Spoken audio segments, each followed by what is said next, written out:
obviously you're a man who walks with God. I've known you my whole life, and you've modeled that to me. But I just wonder if you just open up your personal time with the Lord with those that are watching. What does that look like for you? Do you follow some sort of formula? What have you struck the magic pill? I mean, how does it work for you?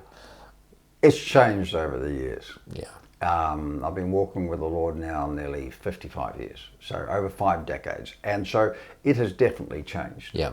And I would have to say that the quandary, the question, the challenge for me was always between those who used to always talk about, you don't need a quiet time, you need to bubble over, and I used to preach that as well. And then you have on the other side, you have people that saying, you need discipline in your life. Yeah. Okay. They are not the enemies. Wow. It took me a long time to realize that pendulum swinging between only doing what I desired to do whenever I desired to do it. Okay. Because I wanted spontaneity, and being disciplined in my walk with God, so that I could embrace things like diligence and commitment and sincerity, etc. For young Christians, it can be very confusing. Well, which way do I slide? This is very good, Dad. Very good. So we take 2 key words. Yep. And one is desire. Yep. And the other is discipline. Yep. The first thing we understand is that they are not enemies. Great. They are friends. So good. They are so friends. Good. So good. One actually helps the other reach its own objective and fulfillment. Great. And so you have, without desire, discipline is just religious striving. But desire without discipline reminds passion and explosion, but probably won't achieve a lot. Yeah. And so in my walk with God, most of my time, this is so good, is just spontaneous delight and joy and constant. Even in the natural, I'm a verbiologist. I can't stop talking. Okay, you know that. Well, it's the same with my Father. It doesn't matter whether I'm in a shower or walking down the street or with the kangaroos or driving the car. I'm always talking to my Father, and I'm always listening, and I'm saying, come on, talk to me, my Father. And so it's a 24/7 bubbling over. Great. Absolute delight. But there are times when you wake up in the morning and you feel bit groggy. Groggy, and you're not quite sure what happened to you, and stuff like that. But you've got a day coming up where the importance of knowing God's heart is there, tuning in. And even this morning, talk about real, this morning, I had a difficult night last night, and so I woke up a bit groggy this morning. But I had a choice to make. Was I subject to that, or was I subject to the intention of my Father? Come on. So it started with a question, what is your intention, my Father?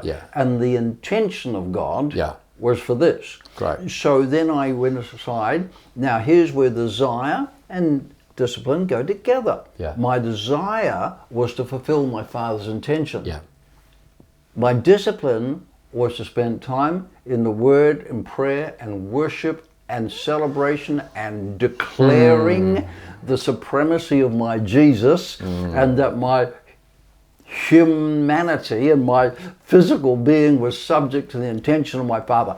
And so good. If I hadn't done all of that, my desire would have not matched God's intention for the day, because we are involved in a spiritual warfare. And our enemy never sleeps. God never sleeps. But sometimes we don't avail ourselves of His supremacy and His power and His goodness and the Holy Ghost and what we receive as we study the Word. So I think that if I lean the Geiger counter, if I lean the scales one way or the other, I'm a passion man. I'm 24/7. 24/7, delighting myself in the Lord. But I also know that I'm in a spiritual warfare. So that is gold. And what I'm hearing from you, which is what I would say about my life too, is we don't reduce our communication with God to a quiet time.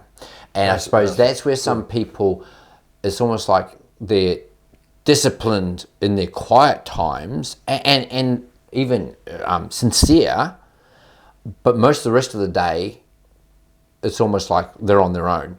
Right. It's almost like, God, I'll see you back at the same place tomorrow. But what you're saying is, yeah, sometimes it requires the discipline to do it when you don't feel like it, but it's a 24/7 thing.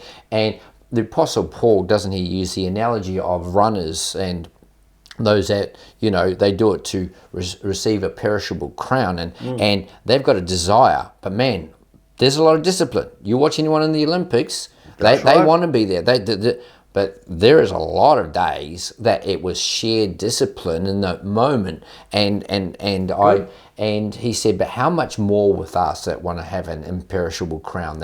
And Jesus, it says, as was his custom, he withdrew to a lonely place to spend time. Right. He made it, this was my custom, this is what I do. Some people might say that's discipline, that's a routine.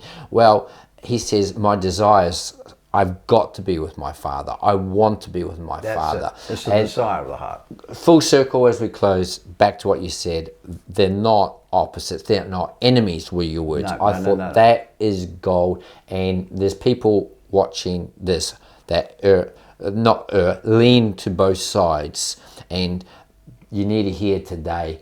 One fulfills the other. It starts with desire. I want to be with God, but sometimes that will require discipline. Very good. Brilliant. Thank you.